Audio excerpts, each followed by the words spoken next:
여러분, 문재인 대통령이 국가재정전략회의에서 내년에도 확장 기조를 이어가겠다 이렇게 선언을 했습니다. 제가 우려한 대로 가는 거죠. 대한민국에서 지금 내년 대선 그리고 내년 지방선거까지 과정이 우리 경제에서는 가장 어려운 가장 힘든 시기일 거다. 이거 자칫 잘못 견뎌내면 그리스가 되고 아르헨티나가 되고 베네수엘라가 될 수도 있다. 그렇게 말씀을 드렸습니다. 그런데 그것을 문재인 대통령이 지금 공식화한 거예요. 현금을 풀겠다는 거예요. 마구 살포하겠다는 겁니다. 저는 그 자체가 굉장히 위험한 발상이라고 생각을 합니다. 여러분, 지금 미국도 테이퍼링을 고민하고 있습니다. 테이퍼링이라는 게 뭐예요? 통화 축소, 재정 긴축을 고민하고 있다고요.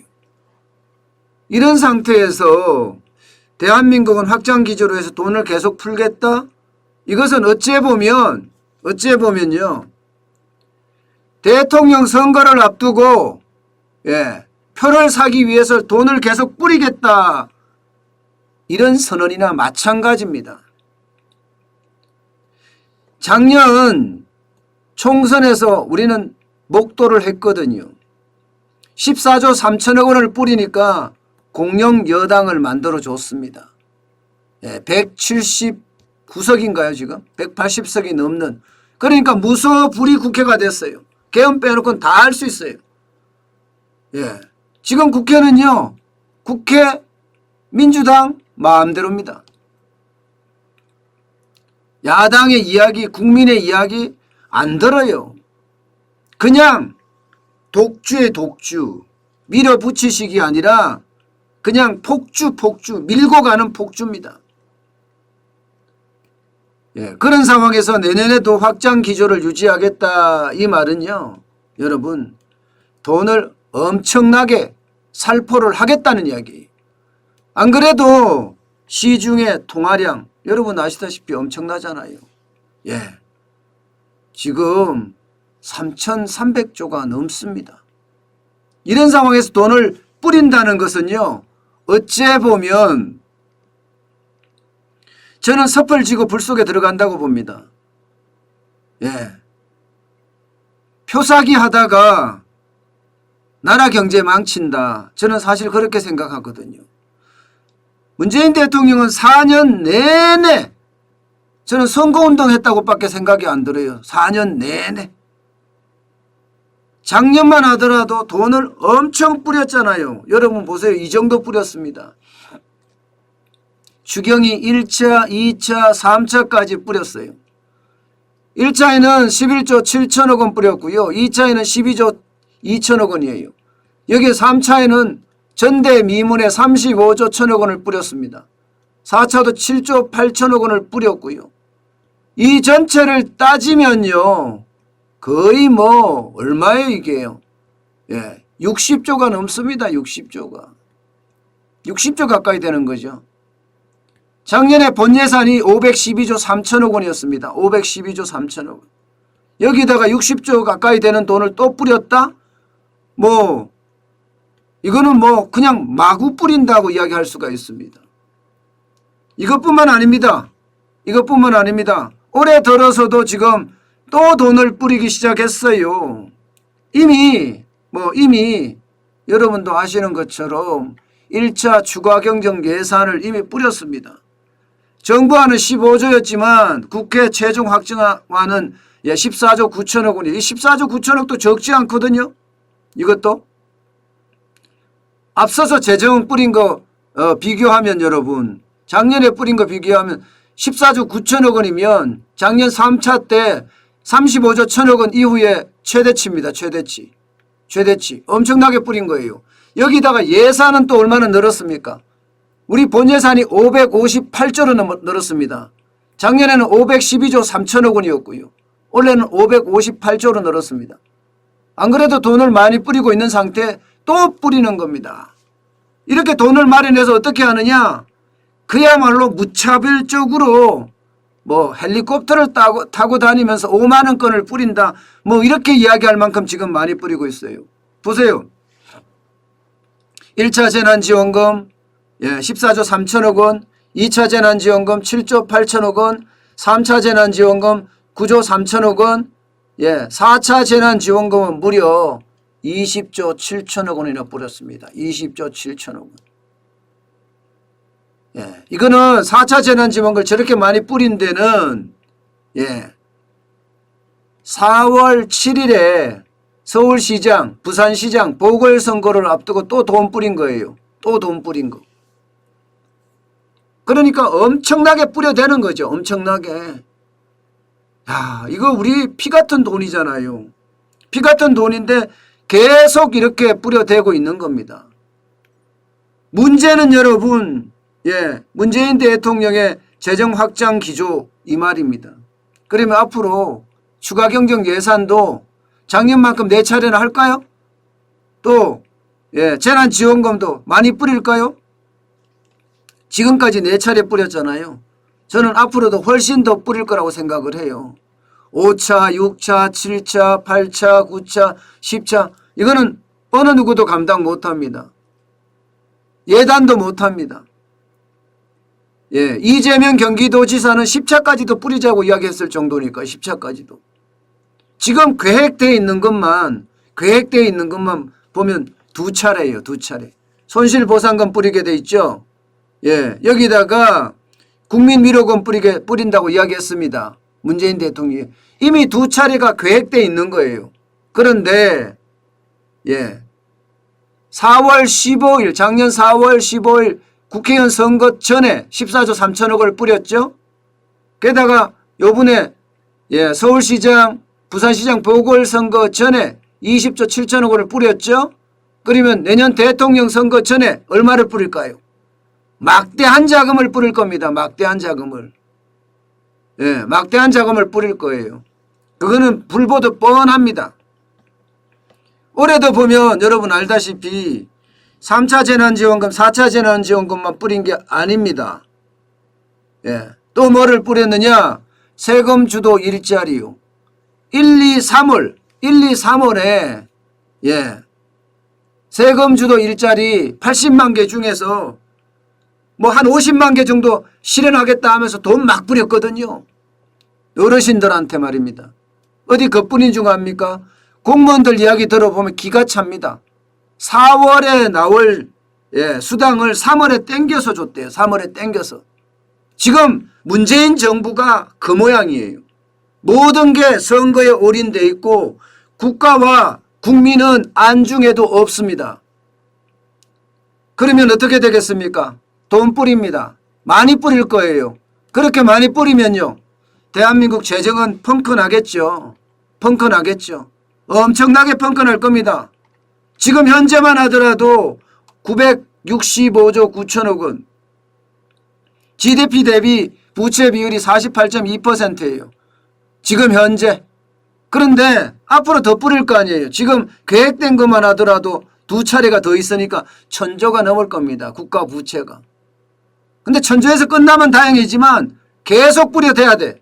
게다가 모든 것을 법제화 시켜놔서 지금 더불어민주당이 절대 가반을 갖고 있으니까 모든 걸 법제화 시켜놔서 이거요. 다음 국회의원 선거 때까지 다음 국회의원 선거가 어떻게 될지 모르지만 정권이 바뀌었을 때 다음 국회의원 선거 때까지 뭐가 바뀔 게 아무것도 없어요. 그러니 지금 난감하기 이를 데 없습니다. 계속 국가 부채는 늘어날 수밖에 없어요. 2022년에는 1,000조 지금 1,091조로 하는데 이거 1,200조까지 갈 것 같고요. 2023년에는 1,217조 2024년에 1,344조까지 국가 부채가 마구마구 늘어날 겁니다. 이렇게 늘어나도 괜찮다 하는 게 지금 문재인 정부입니다. 왜냐하면요. 문재인 대통령도 그렇게 이야기했습니다. 아니 OECD 국가들 중에 우리 부채 비율 낮아. 재정 건전해. 실제로 OECD 국가들 OECD라는 게 경제협력기구고요. 여기 뭐 선진국 클럽이라고 이야기할 정도니까 여기에 국가 부채 비율을 보면요. 평균 65.8%예요. 거기에 비해서 우리는 낮지요. 48.2%는 굉장히 낮지요. 그런데 OECD 평균 부채 비율하고 우리하고 대한민국하고 비교하면 안 됩니다, 여러분. 왜 안 되냐고요? 거기는 선진국이 있고요. 선진국은 기축통화를 들고 있습니다. 대한민국은 IMF가 규정을 할 때 우리는 선진국으로 규정을 하지만 OECD는 신흥국으로 규정하거든요. 여기에다가 우리는 기축통화도 아닙니다. 그러면 기축통화가 아닌 국가들의 평균하고 비교해야지 맞는 거잖아요. 그런데 지금 문재인 정부는 그렇게 이야기하지 않고 지금 선진국 부채까지 꺼내고 있습니다. 선진국 부채까지. 선진국 부채는요 130% 맞아요. 130%. OECD 평균 선진국 부채는 130%예요. 선진국이라는 게 미국, 일본 이런 데입니다. 독일 뭐 이런 데예요. 기축통화들이요 다. 돈 찍어내면 되는데 돈 찍어내면. 우리는 돈 찍어내면 휴지 조각 됩니다. 달러는 찍어내면 100달러가 되지만 앵화도 찍어내면 천행이 되지만 대한민국 원화는 찍어내면 휴지 조각이 됩니다. 이게 다릅니다. 기축통화와 기축통화 아닌 것은요. 그러면 OECD의 기축통화가 아닌 국가들의 평균은 어떻게 될까요? 우리는 거기에 맞춰야 되거든요. 거기에 맞춰 보면요. 2019년 기준입니다. 2019년 기준하면 41.9%입니다. 우리가 지금 현저히 높습니다. 이것은요. 경제망국으로 갈 수 있는 지름길이라고 생각해요. 정부가 이렇게 OECD 국가들의 평균 부채가 높기 때문에 우리 대한민국의 재정 건전성은 좋다. 그래서 돈을 풀어도 된다. 이런 논리로 자꾸 이야기를 하는데 이것은 결국 국민을 속이는 일입니다. 국민에게 거짓말하는 일입니다. 우리는 비기축 통화국하고 비교를 해야 돼요. 41.9%하고 비교해야 됩니다. 그런데도 불구하고 저렇게 계속해서 이야기한다는 자체가 저는 너무너무 안타깝습니다. 너무너무. 돈을 이렇게 푼다는 것은 오로지 뭐 이유 없습니다. 오로지 말입니다. 권력을 잡겠다. 이 권력욕에 눈이 어두워서 저렇게 하는 것 같아요. 저는 그런 걸 보면 너무너무 안타깝습니다. 여러분 건불 10년 화무 11홍이라고 했습니다. 권력은 10년을 가지 못하고요. 꽃은 열흘을 불지 못하다고 했습니다. 왜 저렇게 권력에 집착하는지 모르겠습니다. 권력이라는 것은요. 양날의 칼날입니다. 양날의 칼날. 잘못 지면 본인도 베일 수 있어요. 본인도 베일 수 있다고요. 그런 권력을 왜 저렇게 농단하는지 모르겠어요. 저는 그래서 안타까워요. 여러분 대한민국의 부채 지금 정부가 예상하는 중앙정부의 부채만 있는 건 아니잖아요. 중앙정부가 책임져야 되는 부채가 2개가 더 있습니다. 공기업 부채 있잖아요. 545조가 되는. 여기에다가 연금 충당 부채도 장난 아니죠. 1000조가 넘잖아요. 연금 충당 부채 1000조가 넘습니다. 작년 기준으로. 부채 덩어리입니다. 부채 덩어리. 대한민국 부채 공화국이에요. 그런데 이런 말은 어디 한 줄 찾아볼 수가 없어요. 국가재정전략회의라고 이야기하는데 그게 어떻게 국가재정전략회의예요. 대통령 선거를 앞두고 돈을 어떻게 뿌릴까. 현금 살포 전략회의지. 저는 그렇게밖에 안 봅니다. 이것은 100% 대통령 선거, 지방선거를 앞두고 현금을 어떻게 배포할 것인가에 대한 전략회의로밖에 저는 보지 않습니다. 물론 이야기는 했어요. 이야기는 뭐라고 이야기했나 하면 2025년 재정준칙을 지킬 수 있게끔 해야 된다. 뭐 이런 이야기 했습니다. 그런데 이거는 말뿐이에요. 이거 말뿐이고 나머지 그대로 계속 가면 2025년에 국가 부채 비율이 60%가 넘는데요.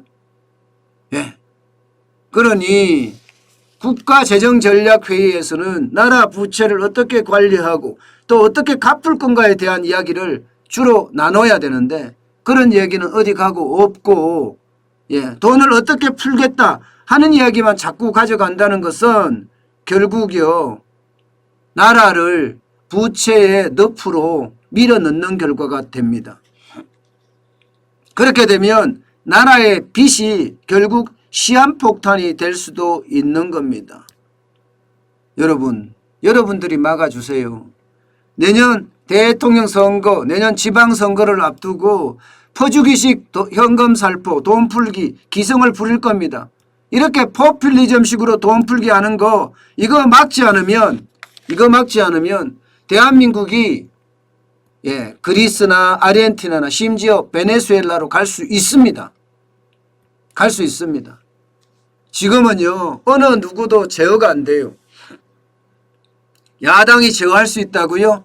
내년에 대통령 선거 야당은 안 합니까? 야당도 똑같이 대통령 선거 해야 되는데 한쪽에서는 돈 풀겠다 하면서 마구마구 풀어제끼는데 거기에 동조 안 하고 반대했다가는 국민의 영린을 건드릴 수 있습니다. 그러면 어떻게 되겠어요? 또 좌파한테로 대통령이 가겠지요. 저는 그 어느 때보다도 지금 이렇게 포퓰리즘식으로 돈을 뿌리는 것, 이것을 제어하고 방어하고 막아낼 수 있는 것은 여러분들밖에 없다고 생각합니다.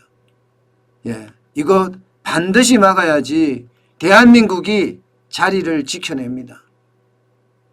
예, 그렇지 않으면 대한민국도 서서히, 예, 일본처럼 침몰할 수도 있다는 것, 예, 우리 반드시 기억해야 됩니다.